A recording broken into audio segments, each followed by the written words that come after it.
అందరికీ నమస్కారం అండి. నేను మీ Ravikumar. SLB network solutions YouTube ఛానల్కి స్వాగతం.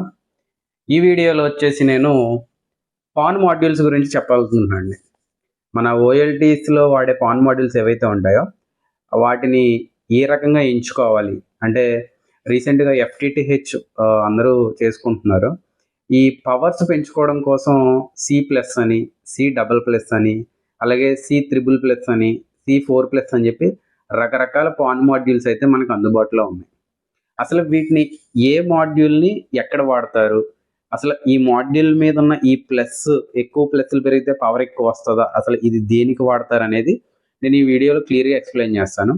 అలాగే ఇంటర్నెట్కి సంబంధించిన పాన్ డిజైన్ కూడా ఈ వీడియోలో నేను కొంత ఎక్స్ప్లెయిన్ చేస్తాను మీకు అర్థమయ్యే రీతిలో.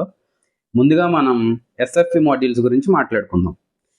అసలు ఈ పాన్ మాడ్యూల్స్ వచ్చేసి బేసిక్గా ఇది వరకు అంటే ఫస్ట్ 2000 సినారియోలో అంటే ఈ ఓఎల్టీస్ రాకముందు మనం ఇంటర్నెట్ని మీడియా కన్వర్టర్స్ ద్వారా పాయింట్ ఏ నుంచి పాయింట్ బికి ఆప్టికల్ సిగ్నల్ తీసుకెళ్ళడం కోసం ఒకటే పాత్లో యూజ్ చేసేవాళ్ళం. వీటిని అధిగమించి అంటే వీటిని సులభతరం చేయడం కోసం అలాగే మెయింటెనెన్స్ తగ్గించడం కోసం ఓఎల్టీస్ అంటే ఆప్టికల్ లైన్ టెర్మినల్ అనేది ఓఎల్టీ యొక్క ఫుల్ ఫామ్ అండి. అది ఈ ఓఎల్టీని లాంచ్ చేయడం జరిగింది. ఈ ఓఎల్టీలో ఏ రకమైన సినారియో ఉంటుందంటే మనం కేబుల్ డిజైన్ అంటే ఒక సమ్ +10 +11 సిగ్నల్ ట్రాన్స్మిటర్ నుంచి తీసుకెళ్ళి కప్లర్స్ వేసుకొని ఏ రకంగా నోడ్లు మనం ఆన్ చేసుకుంటామో అదే రకంగా ఈ పాన్ మాడ్యూల్ ద్వారా అంటే ఓఎల్టీలో ఉన్న పాన్ మాడ్యూల్ ద్వారా స్ప్లిట్టింగ్ చేసుకొని కనెక్షన్స్ ఆన్ చేసుకునే విధంగా ఓఎల్టీస్ని రూపొందించడం జరిగింది. వీటిలో ముఖ్య పాత్ర వహించేవే పాన్ మాడ్యూల్స్. అసలు పాన్ పాన్ అంటే ప్యాసివ్ ఆప్టికల్ నెట్వర్క్. ఓకేనా అండి, ప్యాసివ్ ఆప్టికల్ నెట్వర్క్ పాన్ యొక్క ఫుల్ ఫామ్ అనేది. ఈ ప్యాసివ్ ఆప్టికల్ నెట్వర్క్ అంటే పాన్ ఎలా పనిచేస్తుంది అంటే మీరు ఫర్ ఎగ్జాంపుల్ ఒక చేలో ఒక బోరింగ్ పంప్ ఆన్ చేసాం అనుకున్నాం. ఈ బోరింగ్ పంప్ నుంచి ఒక ప్రెజర్తో వాటర్ అనేది పైప్లోకి ఫ్లో అవుతూ వెళ్తుంది. ఈ పాయింట్ ఏలో మనం బోరింగ్ పంప్ ఆన్ చేసిన చోట వచ్చే ప్రెజర్కి అలాగే ఈ బోరింగ్ పంప్ ఎండ్ పాయింట్ అంటే ఈ పైప్ ఎండ్ పాయింట్ పొలంలో స్టార్టింగ్ పాయింట్ నుంచి ఎండింగ్ పాయింట్ వరకు ఒకటే ప్రెజర్తో అయితే వాటర్ వెళ్ళదు బేసిక్గా.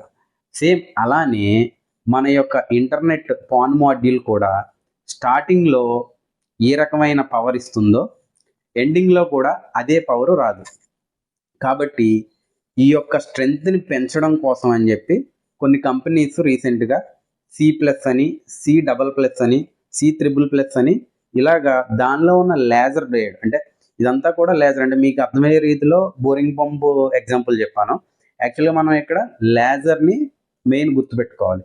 ఈ లేజర్ పవర్ అనేది ఈ ప్లస్ సింబల్ ఏదైతే ఉంటుందో మీకు ఇక్కడ చూపిస్తున్న విధంగా ఈ పాన్ మాడ్యూల్ ప్లస్ సింబల్ పెరిగే కొద్దీ లేజర్ పవర్ అనేది పెరుగుతుంది. అంతేగాని పాన్ మాడ్యూల్లో ఉన్న డేటా అనేది పెరగదు. కేవలం అంటే సింపుల్గా మీకు అర్థమయ్యే రీతిలో చెప్పాలంటే ఈ బోరింగ్ పంప్ కాన్సెప్ట్లో 1 HP పంపు కొంత ప్రెజర్ వస్తుంది, అలాగే 5 HP పంపు కొంచెం ప్రెజర్ పెంచుతుంది. అలా ఏ రకంగా అయితే వాటర్ స్ప్లిట్టింగ్ ఎలా జరుగుతుందో అదే రకంగా ఈ లేజర్ మాడ్యూల్ పాన్ మాడ్యూల్స్లో కూడా ప్లస్ సింబల్ పెరిగే కొద్దీ దాని యొక్క కెపాసిటీ మరియు ట్రాన్స్మిషన్ పవర్ అనేది పెరిగి మీకు ఈ పాన్ మాడ్యూల్ లేజర్ పవర్ని పుష్ చేస్తూ ఉంటుంది. ఇప్పుడు మనం పాన్ మాడ్యూల్స్ లెంత్ గురించి మాట్లాడుకుందాం.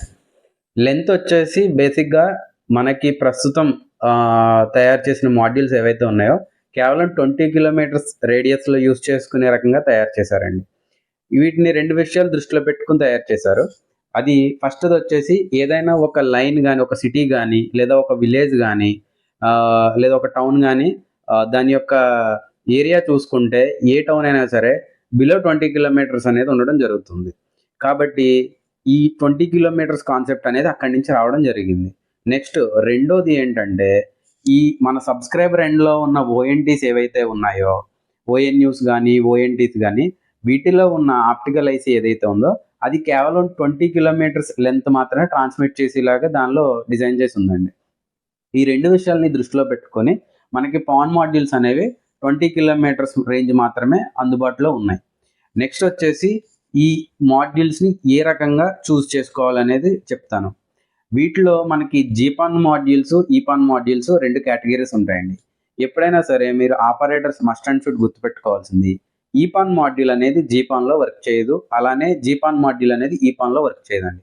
ఒకవేళ ఇన్ కేస్ మీకు వర్క్ చేసినా గానీ ఫర్దర్‌గా మీకు పాన్ బ్లింకింగ్ కంప్లెయింట్స్ గానీ, పాన్ రిజిస్ట్రేషన్ కంప్లెయింట్స్ గానీ ఎక్కువ ఇష్యూలు వస్తా ఉంటాయి. నెట్ పర్ఫార్మెన్స్ కూడా తగ్గిపోతుంది. ఎందుకంటే మీకు ఓఎల్టీలో ఉన్న చిప్‌సెట్ ఈ మాడ్యూల్‌ని గుర్తుపెట్టుకునేలాగా తయారు చేశారు. రిజిస్ట్రేషన్ అయ్యేలా చేశారు. అలాగే GPON OLT chipset GPON module work చేసేలా మాత్రమే తయారు చేశారండి. కాబట్టి ఈ జీపాన్ మాడ్యూల్స్‌ని ఈపాన్ మాడ్యూల్, ఈపాన్ ఓఎల్టీకి గానీ, ఈపాన్ మాడ్యూల్స్‌ని జీపాన్ ఓఎల్టీకి గానీ యూజ్ చేయకూడదు. అండ్ ఇప్పుడు ఈ పవర్ సినారియో దగ్గరికొస్తే గనక సి ప్లస్ అంటే సి ప్లస్ మాడ్యూల్ ఎక్కడ వాడుకోవాలి, సి డబల్ ప్లస్ మాడ్యూల్ ఎక్కడ వాడుకోవాలి, C triple plus and C 4+ modules అనేవి ఎక్కడ వాడుకోవాలని చెప్తాను. యాక్చువల్‌గా మీ యొక్క లైన్ 5 కిలోమీటర్స్ బిలో ఉంటే గనక మీ రేడియస్ మొత్తము సి ప్లస్ మాడ్యూల్ సరిపోతుందండి ప్రాపర్‌గా డిజైన్ చేసుకుంటే గనక. లేదు మాకు కొంచెం లైను 5-10 కిలోమీటర్స్ రేడియస్ ఉంటుందండి, నేను లే చేసిన ఫైబర్ అంటే సి డబల్ ప్లస్ కానీ సి త్రిబుల్ ప్లస్ కానీ యూజ్ చేసుకోవచ్చండి. సి 4+ వచ్చేసి మీ కంట్రోల్ రూమ్ కనుక ఊరికి సెంటర్లో కాకుండా ఏదో ఒక మూలకి లేదా ఊరి అవతల ఒక 2 కిలోమీటర్స్ అవతల ఉంటే కనుక మీరు C triple plus 3-4+ module compulsory use చేసుకోండి. వీటిలో పవర్ పెరిగే కొద్దీ నెట్ పర్ఫార్మెన్స్ అనేది సేమ్ అన్నిటిలో కూడా ఒక రకంగానే ఉంటుందండి. మీ సెన్సిటివిటీ అంటే పవర్ టాలరెన్స్ ఈపాన్లో అయితే -16 టు -23 వరకు, జీపాన్లో అయితే -20 నుంచి -26 ఆర్ 27 వరకు సెన్సిటివిటీ మెయింటైన్ చేసుకుంటే గనక మీ యొక్క ఇంటర్నెట్ పర్ఫార్మెన్స్ కస్టమర్‌కి చాలా బాగా వస్తుందండి. అలాగే రిపీటెడ్ ఇష్యూస్ అనేవి రావు. నెక్స్ట్ వచ్చేసి పాన్ డిజైన్ గురించి మాట్లాడుకుందాం. చాలామంది ఆపరేటర్ల లైన్‌లో నేను చూసాను ఇప్పటికిని రేషియో కప్లర్స్ అనేవి యూజ్ చేస్తున్నారండి.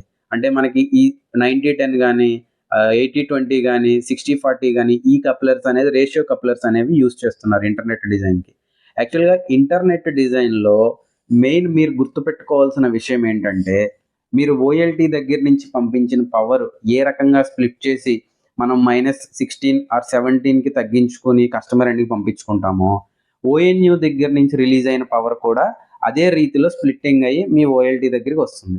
ఈ పవర్ ఇక్కడి వరకు వెళ్ళడం ఎంత ఇంపార్టెంటో ఓఎన్యూ దగ్గర నుంచి అంటే కస్టమర్ ఇంటి దగ్గర నుంచి ఓఎల్టీకి రావాల్సిన పవర్ అంతే మెజర్మెంట్‌తో రావాల్సిన ఇది కూడా మన బాధ్యత అండి. కాబట్టి మాక్సిమం మీరు పిఎల్‌సి స్ప్లిట్టర్స్ అంటే 1:2 గానీ, 1:4 గానీ, 1:8 గానీ పిఎల్‌సి స్ప్లిట్టర్స్ వీటిని మాత్రమే యూజ్ చేయండి. రేషియో కప్లర్స్ మాత్రం ఇంటర్నెట్ పాన్ డిజైన్‌లో మాత్రం ఎట్టి పరిస్థితుల్లో యూజ్ చేయకండి. మీకు యూజ్ చేస్తే పాన్ నిలబడిపోవచ్చు, ఇంటర్నెట్ రావచ్చు. కానీ ఫర్దర్‌గా ఇష్యూస్ ఎక్కువ వస్తా ఉంటాయి. కాబట్టి రేషియో కప్లర్స్ అనేవి పాన్ డిజైన్‌లో అవాయిడ్ చేసేసేయండి. నెక్స్ట్ వచ్చేసి మనకి ఓఎల్టీలో పాన్ మాడ్యూల్స్‌కి తీసుకోవాల్సిన జాగ్రత్తలు ఏంటంటే, మీకు పాన్ మాడ్యూల్ మీద కనెక్షన్స్ పెరిగే కొద్దీ హీటింగ్ అనేది ఎక్కువ లోడ్ దాని మీద లోడ్ ఎక్కువ పడిపోతుంది. కాబట్టి మీరు ఓఎల్టీకి ఏదైనా కూలింగ్ ఎక్విప్మెంట్ దానికి ప్రొవైడ్ చేస్తే గనక మాక్సిమం మీరు పాన్ మాడ్యూల్స్ అనేవి ఎక్కువ కవర్ అయ్యేలా ప్లాన్ చేసుకోండి. పాన్ మాడ్యూల్ వచ్చేసి 45 ఆర్ 50 డిగ్రీస్ వరకు మాత్రమే అది హ్యాండిల్ చేయగలుగుతుందండి. అప్ టు 50 డిగ్రీస్ ఎప్పుడైతే టెంపరేచర్ రీచ్ అయిందో ఫస్ట్ మీకు వచ్చే ఇష్యూ ఏంటంటే పవర్ అనేది అంటే ఆప్టికల్ దాని నుంచి రిలీజ్ అయ్యే ఆప్టికల్ పవర్ ఏదైతే ఉందో అది డౌన్ అయిపోతుంది. ఆటోమేటిక్‌గా లైన్ అనేది మీకు చోక్ అయిపోతా ఉంటుందన్నమాట. కాబట్టి మాక్సిమం పాన్ మాడ్యూల్స్ అనేవి ఓవర్ హీట్ అవ్వకుండా చూసుకోండి. అండ్ రెండోది వచ్చేసి ఎర్తింగ్. మీ ఓఎల్టీకి గనక ఫేస్ న్యూట్రల్ రివర్స్ ఇచ్చినా ఆర్ ఎర్తింగ్ సరిగా లూజ్ కాంటాక్ట్‌లో ఉన్నా గానీ ఫస్ట్ ఎఫెక్ట్ అయ్యేవి పాన్ మాడ్యూల్స్ అండి. పాన్ మాడ్యూల్ ఎఫెక్ట్ అయిందంటే మీ లైన్ మొత్తం ఆగిపోతుంది. కాబట్టి ఓఎల్టీకి మస్ట్ అండ్ షుడ్‌గా స్టెబిలైజర్ నుంచి కనెక్షన్ ఉండేలా చూసుకోండి. అలానే ఎర్తింగ్ అనేది ప్రాపర్‌గా ఉండేలా చూసుకోండి. కాబట్టి ఈ విషయాలన్నీ మీరు దృష్టిలో పెట్టుకొని మీ లైన్ డిజైన్ చేసుకుంటే గనక చాలా నీట్‌గా లైన్ అనేది రన్ అవుతం జరుగుతుంది. మీకు ఏవైనా డౌట్స్ గానీ, సలహాలు గానీ కావాలంటే గనక ఈ కింద స్క్రోల్ అవుతున్న నెంబర్‌కి కాల్ చేయండి. ఎస్ఎల్‌పి నెట్వర్క్ సొల్యూషన్స్ అండి మనది. మన దగ్గర ఏ బ్రాండ్ అయినా సరే డబ్ల్యూడీఎమ్స్ గానీ, ఓఎల్టీస్ గానీ, ఓటీడీఆర్స్ గానీ ఎవ్రీథింగ్ మన దగ్గర తక్కువ ధరలో రిపేర్ చేస్తాము. మన అడ్రస్ కూడా మీకు వీడియో చివర నేను పోస్టర్ వేయడం జరుగుతుంది. కాబట్టి మీకు ఏదైనా సలహాలు, సందేశాలు ఉంటే గనక ఈ నెంబర్‌ని కాంటాక్ట్ చేయండి. థాంక్ యూ అండి.